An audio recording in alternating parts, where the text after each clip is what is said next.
এখন থেকে আপনার প্রিয় সিরিয়ালগুলো ফ্রিতে দেখুন এক্সক্লুসিভলি শুধুমাত্র সান নেক্সটে। এখনই অ্যাপ ডাউনলোড করুন।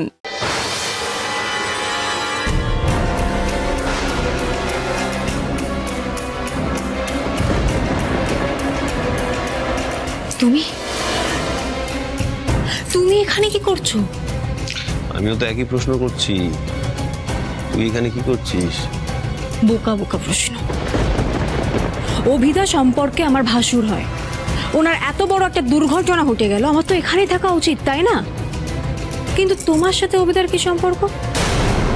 মানুষের সাথে মানুষের সম্পর্ক থাকলেই মানুষের আপদ বিপদে মানুষ পাশে থাকে রে।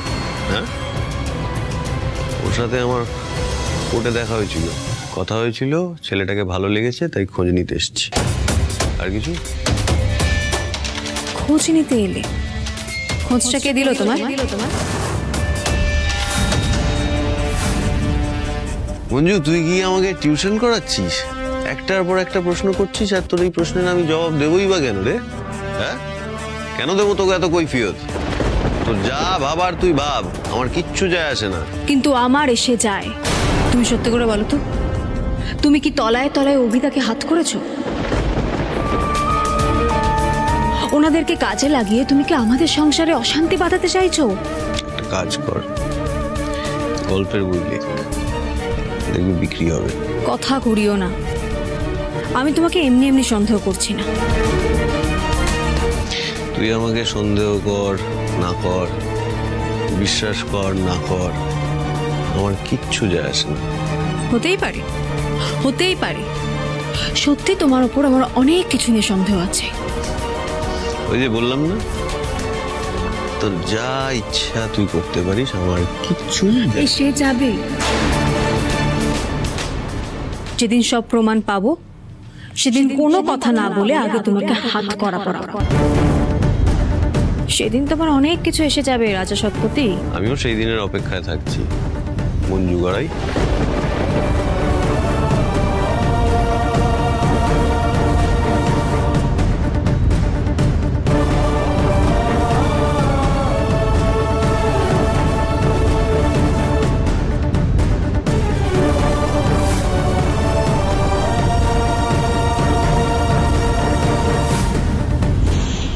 মঞ্জু আমার দিকেই আসছে নাকি?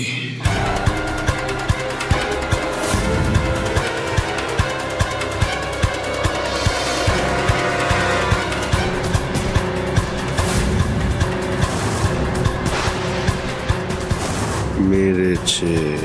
সিরিয়াল নাটকটা বুঝে গেলে তো এখানেই সব খেলা শেষ। এই এই যা, ঘুমোচ্ছে দেখছি না, সরে যা এখান থেকে। অভিদা কেমন আছে সেটাই দেখতে এলাম। তুমি তো চলে যাচ্ছিলে, যাও না। Doctor, doctor! গড়াইকে ঘাট ধরে বের করুন। জান, আপনি কি করছেন এখানে? ডক্টর, পেশেন্টের এখনো জ্ঞান ফেরেনি, উনি এখন রেস্ট নেবেন, আপনি প্লিজ বাইরে যান। ডক্টর আমি ওনাকে একটুও জ্বালাতন করতে আসিনি, শুধু দেখতে এসেছি উনি কেমন আছেন। চলে যাব আমি। উনি কেমন আছেন সেই ইনফরমেশন আমরা আপনাদের দেবো, আপনাদের এসে দেখে যাওয়ার দরকার নেই। এখানে কথা বাড়াবেন না, বাইরে গিয়ে দাঁড়ান। কি হলো, বাইরে যেতে বললাম তো। আপনি আমাকে বেরোতে বলছেন, অথচ ও যে দাঁড়িয়ে আছে, দেখতে পাচ্ছেন না আপনি? ও কি এখানে থাকতে পারে? আপনার কি মাথা খারাপ হয়ে গেছে? যাদের টাকায় হাসপাতালের অর্ধেক খরচ চলে তাকে বেরিয়ে যেতে বলবো?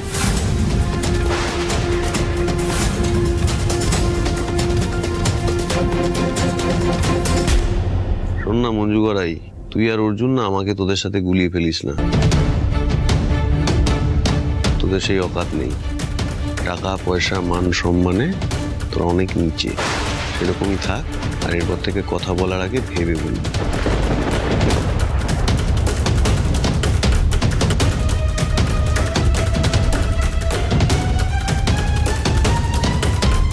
টাকা পয়সা মান সম্মান নিয়ে খুঁজে দিলে রাজা সৎপতি। তোমার টাকা পয়সা কোন ব্যবসা থেকে আসে সেটা আমি খুব ভালো করে জানি। একবার শুধু প্রমাণ পেতে দাও, তারপর তোমাকেও বুঝিয়ে দেবো যে কে ছোট আর কে বড়। কি হলো, বেরোন।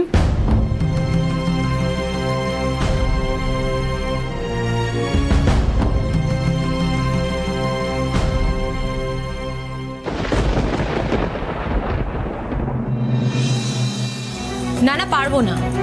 কালকে সকালে থানায় গিয়ে আমি ওই নিত্য হালদারের সাথে কোনো কথা বলতে পারবো না। ওনার চ্যাপ্টার তো অনেকদিন আগেই ক্লোজ হয়ে গেছে, ওনাকে আমার কোনো দরকারই নেই। আরে শুনুন শুনুন, ঘটনাটা একটু সিরিয়াসলি ভাবুন। নিত্য হালদার রেগুলার লকআপে বসে থ্রেট দিচ্ছে যে ওনাকে যদি না ছাড়া হয় তাহলে উনি কিন্তু মঞ্জুকে সব ঘটনাটা বলে দেবে, বুঝতে পেরেছেন? অত সস্তা নয় দুলালবাবু। তাছাড়া নিত্য হালদারের যে কটা কেস রয়েছে এবং যে কটা রিওপেন হয়েছে তাতে মনে হয় না উনি কোনোদিনই আর জেল থেকে বেরোতে পারবেন। আর তাছাড়া আমি ওনাকে নিয়ে এত ভাবছি না। আর ওইদিকে মঞ্জুকে নিয়েও তো আর কোনো টেনশন নেই, কারণ মঞ্জু এখন হসপিটালে অভিকে নিয়ে টেনশন করতে ব্যস্ত। ওরা ওদের মতো টেনশন করুক আর আমরা এখানে আমাদের মতো একটু চিল করি, কেমন? বাই।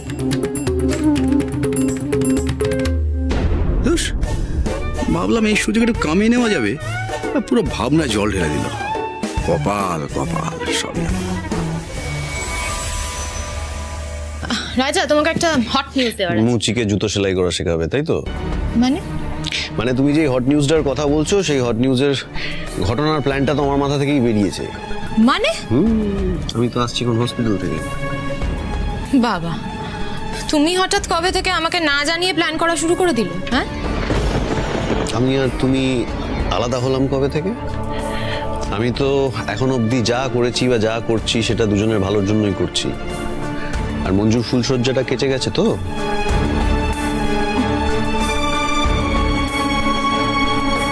সে তো আমিও তোমাকে আমার স্বার্থেই আমার কাছে রেখেছি রাজা, নইলে তোমাকেও সেই কবেই।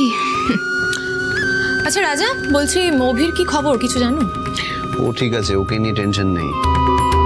টেনশনের জায়গাটা তো অন্য। কি? অর্জুন সিটকে যে রক্ত দিচ্ছে সেইটা নিয়ে চাপ নেই, কিন্তু অর্জুন জানে যে ওর আর ওর দাদার ব্লাড গ্রুপ এক।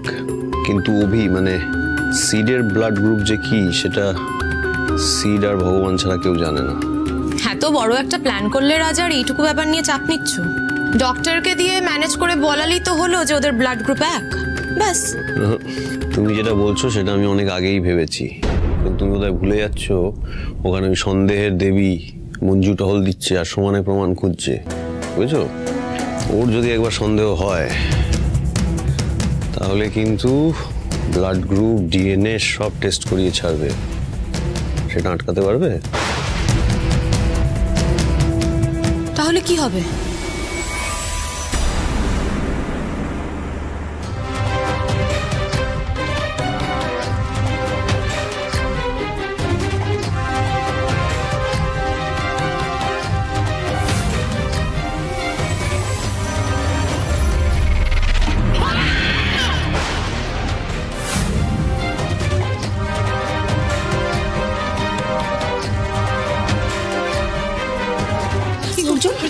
রক্ত দেওয়া হলো?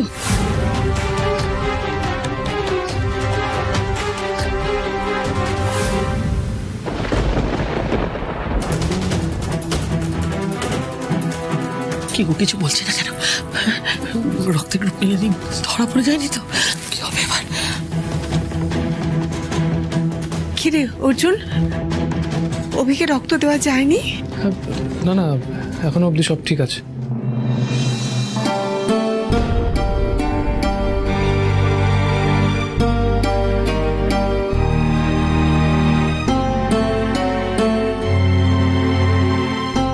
অর্জুন, তো তোমার রক্ত অভিকে দেওয়া হয়েছে তো? মানে তুমি রক্ত দিচ্ছ তো অভিকে? কি বোকা বোকা প্রশ্ন করছেন আপনি? আমি রক্ত দিয়ে এলাম তো আমার রক্তই দাদাকে দেওয়া হবে, আর কার রক্ত দেওয়া হবে?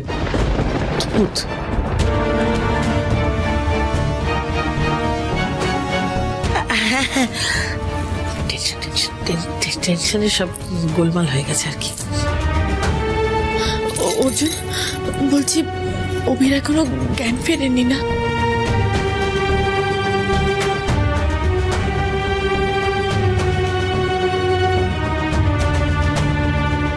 বৌদি বৌদি বৌদি, তুমি টেনশন করো না, শুধু রক্ত দেওয়া হলো, দাদা ঠিক জ্ঞান ফিরবে। হ্যাঁ ঠিক জ্ঞান ফিরবে। রক্ত যখন একবার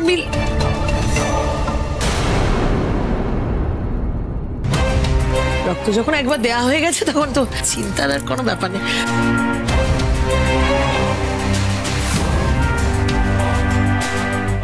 সামান্য রক্ত দেওয়া নিয়ে ওনারা এত কথা বলছেন কেন?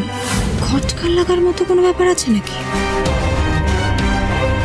এক্সকিউজ মি, আপনার আর আপনার দাদার ব্লাড টেস্ট নেওয়া হয়েছিল। এখানে আপনাদের ব্লাড টেস্টে 2টো রিপোর্ট আর এই প্রেসক্রিপশনে কিছু মেডিসিন আর ইঞ্জেকশনের নাম দেওয়া আছে, এগুলো যত তাড়াতাড়ি সম্ভব নিয়ে আসুন। হ্যাঁ, আমি এনে দিচ্ছি।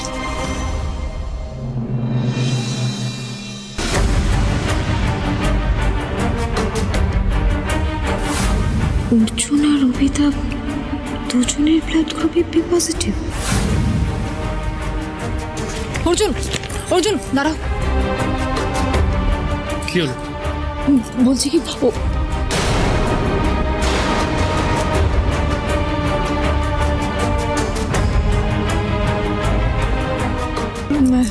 এদিকে এসো, এদিকে এসো, এসো।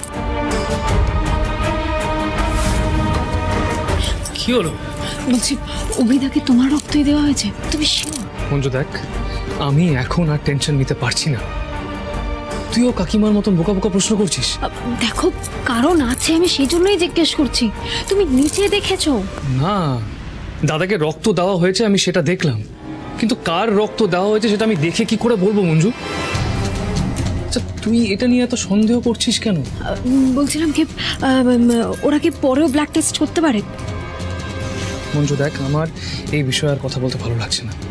এখন সব থেকে বেশি জরুরি দাদার বেঁচে থাকাটা।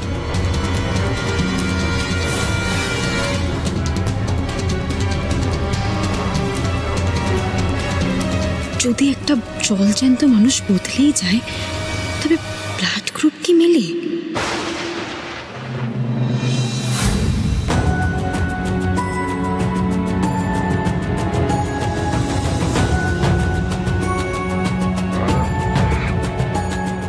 আরে কি আপনি উঠছেন কেন?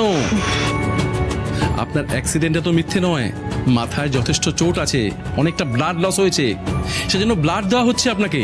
আপনি রেস্ট নিন, শুয়ে পড়ুন। বাড়াবাড়ি করলে কিন্তু সত্যিই বিপদ হবে এবার। ডাক্তারবাবু, আমি বাড়াবাড়ি করতে চাইনি। আসলে আপনি এমন একটা ব্লাড রিপোর্টের খবর দিলেন যে আমি চমকে উঠলাম। আচ্ছা, একটা সত্যি কথা বলুন তো, ব্লাড গ্রুপটা কি সত্যি মিলেছে নাকি আপনি মঞ্জুর কাছে যাতে আমরা কেস না খেয়ে যাই সেই কারণে আপনি মিলিয়ে দিয়েছেন? না না, সত্যি মিলেছে। কিন্তু এটা কি করে সম্ভব? অর্জুন তো আমার... ডাক্তারবাবু, আপনার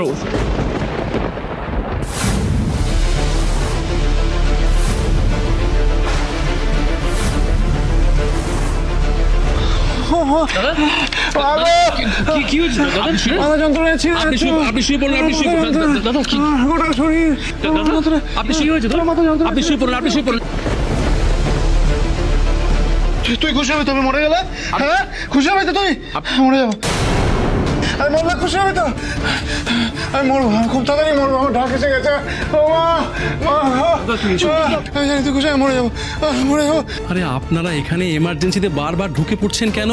এটা তো হসপিটাল, বাড়ি নয়। আশ্চর্য ব্যাপার। আর আপনাকে একটু আগে আমি কি বললাম? না মানে এই ওষুধটা... আরে ওষুধটা দেওয়ার নার্সকেই দিতে পারেন বাইরে ডেকে, এখানে ঢোকার তো দরকার নেই। এবার কিন্তু আপনাদেরকে আমি আর এখানে অ্যালাউ করবো না।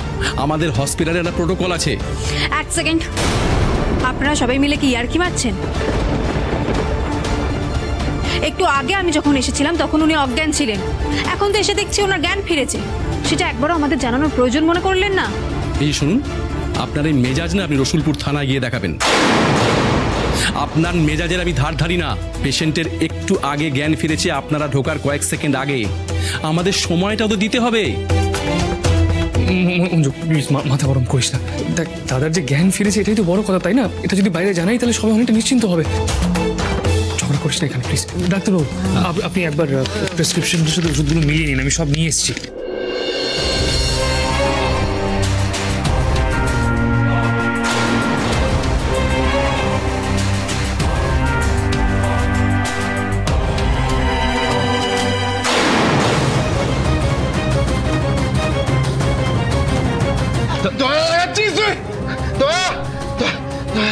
আমাকে হাত বড় করে এখন ওষুধ খেলাবি? চাই না, আমার তোর টাকায় ওষুধ চাই না। আমি মরে যাবো। আমি তো ওষুধ খাবো না, সহ্য করতে পারছি না তোকে। অর্জুন, চলে যা এখান থেকে। অভিদা আপনি রাগারাগি করবেন না, আমার কথাটা একবার একদম রাগামো করবে না তুমি মঞ্জু, সরে যাও সরে যাও। ডাক্তারবাবু ডাক্তারবাবু, আমার শরীর খুব খারাপ লাগছে, আমার শরীর খুব খারাপ লাগছে, মনে হচ্ছে আমি কিন্তু। আপনি শান্ত হন, আপনারা প্লিজ বাইরে যান। পেশেন্ট আপনাদের দেখে এক্সাইটেড হয়ে যাচ্ছেন, প্লিজ আপনারা বাইরে যান। ডাক্তারবাবু আমার খুব কষ্ট হচ্ছে, আমি আর পারছি না সহ্য করতে। প্লিজ একটু শান্ত হওয়া দাদা, আমার চলে যাচ্ছে। জ্ঞান দিস না তো, বেরো এখান থেকে, বেরিয়ে যান ডাক্তারবাবু, বলুন বেরিয়ে যেতে।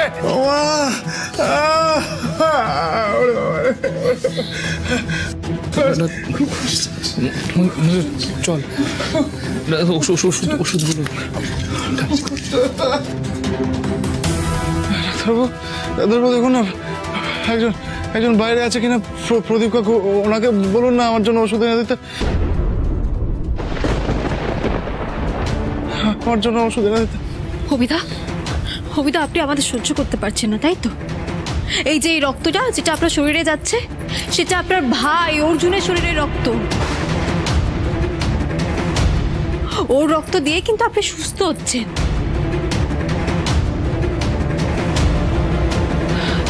ডাক্তারবাবু আপনি আগে কেন বলেননি?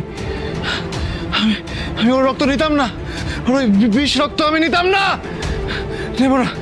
আমি রক্ত নেব না, এই বিষ রক্ত আমি চাই না। আপনারা প্লিজ বাইরে যান, মরে যাবো। আপনারা প্লিজ বাইরে যান, আপনাদের কতবার বলতে হবে প্লিজ বাইরে যান। পেশেন্টের কোনো ক্ষতি হলে তার দায় আপনারা নেবেন। আমি বাইরে যাচ্ছি ডাক্তারবাবু, কিন্তু আপনি দাদাকে একটু আপনারা প্লিজ বাইরে যান, প্লিজ। চাই না, ছাড়ুন আমাকে, ছেড়ে দিন। আপনি শান্ত হন, আপনাকে শান্ত হতে বলেছি। সিস্টার, ইঞ্জেকশন রেডি করুন। ইঞ্জেকশন না দিলে উনি ঘুমাবেন না, শান্ত হবেন না। আপনি শান্ত হন, প্লিজ বাইরে যান, প্লিজ বাইরে যান।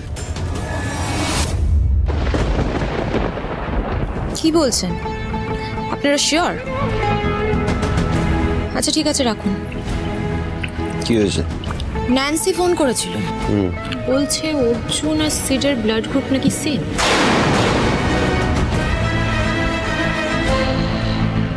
অর্জুন আর সিডের ব্লাড গ্রুপ সেম? ওরা তো দাদা ভাইও না, এটা কি করে হলো? হতে পারে কোইন্সিডেন্স, কিন্তু এত বড় একটা কোইন্সিডেন্স খটকা লাগছে না? মানে প্রথমে অর্জুনের দাদার মুখের সাথে সিডের মুখ হুবহু মিলে গেল, এখন ব্লাড গ্রুপও মিলে যাচ্ছে, কিভাবে সম্ভব বলো তো? এত ভেবে মাথার জঞ্জাল বাড়িয়ে তো লাভ নেই, আমরা যা চাইছি সেইভাবেই তো সব হচ্ছে। তাও রাজা, সিডের পাস নিয়ে একটু নাড়াঘাটা করে দেখতে হবে এবার। আচ্ছা ওই ডিরেক্টরটা কি জানো না, ওনার থেকেই ওর খোঁজ পেয়েছিল তো? সিনেমার হিরো হতে এসেছিল, কাজ পায়নি, এখন এখানে সে কাজ করছে। না না, তার আগে কোথায় ছিল, ওর বাড়ি কোথায়? মানে অর্জুনের পরিবার তো ওর পরিবার নয়, তাহলে ওর নিজের একটা পরিবার হবে, মানে মা বাবা ইত্যাদি। হট করে তো গাছ থেকে টপকে পড়েনি আর। এত কিছু তো কোনোদিন খুঁজে দেখিনি, কিন্তু এবার মনে হচ্ছে একটু ছানবিন করে দেখতে হবে। আশ্চর্য, তুই তখন থেকে একই কথা বলে যাচ্ছিস, কিসের খোঁজ নেবো আমি? তুমি আগে শান্ত হও, মাথা ঠান্ডা করে আমি যেটা বলছি সেটা বোঝার চেষ্টা করো। বল কি বোঝানোর, বোঝা। দেখো অর্জুন, অভিদার ব্লাড গ্রুপ নিয়ে যতবার কথা উঠেছে আমি লক্ষ্য করেছি, ততবার নন্দিতা কাকিমারা কেমন যেন অস্থির হয়ে পড়ছিলেন। ওনারা কেন টেনশন করছিলেন সেটা কিন্তু আমি বুঝতে পেরেছি। তারপর দেখো না, অভিদার কেবিনে রাজার আশা, এই সব কিছু মিলিয়ে দেখতে গেলে কেমন একটা অদ্ভুত লাগছে না? আমার মনে হচ্ছে আমাদের চারপাশে অনেক বড় একটা খেলা চলছে, আর আমরা কিছু না জেনে না বুঝে সেই খেলা খেলে চলেছি। কে কোনটা সত্যি বলছে, কে কোনটা মিথ্যে বলছে, কিচ্ছু বুঝতে পারছি না। মঞ্জু তুই একটু চুপ কর প্লিজ, প্লিজ মঞ্জু। আজকের রাতটা আমাদের ফুলসজ্জার রাত। এই দিনগুলোর জন্য আমরা অনেক লড়াই করেছি, অনেক লড়াই, অনেক বাধা বিপত্তি পেরিয়ে আজকে আমরা এক হতে পেরেছি মঞ্জু। এই মুহূর্তটা আমরা বাড়িতে না কাটিয়ে আমাদের হাসপাতালে কাটাতে হচ্ছে। মঞ্জু দাদার কথাটা একবার ভাব, ভেতরে নিজের জীবনের জন্য লড়াই করছে। আমি যদি আমার দাদাকে হারিয়ে ফেলি তাহলে আমি কখনো নিজেকে ক্ষমা করতে পারবো না মঞ্জু। একদিকে তুই, একদিকে আমার দাদা। আমি কারোর জন্য কাউকে হারাতে পারবো না। তুই কেন বুঝতে পারছিস না এই কথাটা? তোকে আমি বারবার একটাই কথা বোঝানোর চেষ্টা করছি, আর কিভাবে বললে তুই বুঝতে পারবি? আমি সব বুঝতে পারছি অর্জুন, কিন্তু তুমি বুঝতে চাইছো না। তোমার বোঝা উচিত যে তোমার দাদা কেন এরকম করছে। মঞ্জু দেখ, আমার জীবনে না আমার বাবাকে আমি কখনো নিজের বাবা বলে মনে করিনি, কখনো নয়। মানুষটাকে আমি ঘৃণা করতাম। আমার জীবনে নিজের বলে শুধু আমার মা, আমার বোন ও দাদাই ছিল, আর কেউ নেই আমার জীবনে। আমি যখন বাইরে ছিলাম আমার মা আর বোন মারা যায় মঞ্জু। আমার মা দিনের পর দিন অনেক যন্ত্রণা, অনেক কষ্ট সহ্য করেছে, তারপর সেটা সহ্য না করতে পেরে নিজেকে আগুনে পুড়িয়ে। আর আমার বাবা বোনের চিকিৎসার জন্য টাকা পর্যন্ত জোগাড় করতে পারেনি। আমি আমার জীবনের সব থেকে কাছের মানুষগুলোকে হারিয়ে ফেলেছি, আর কেউ নেই নিজের বলে। আমার একমাত্র দাদা আছে যে ভেতরে নিজের জীবন নিয়ে লড়াই করছে। কি চাস? আমি দাদাকেও আমার জীবন থেকে পুরোপুরি মুছে দিই।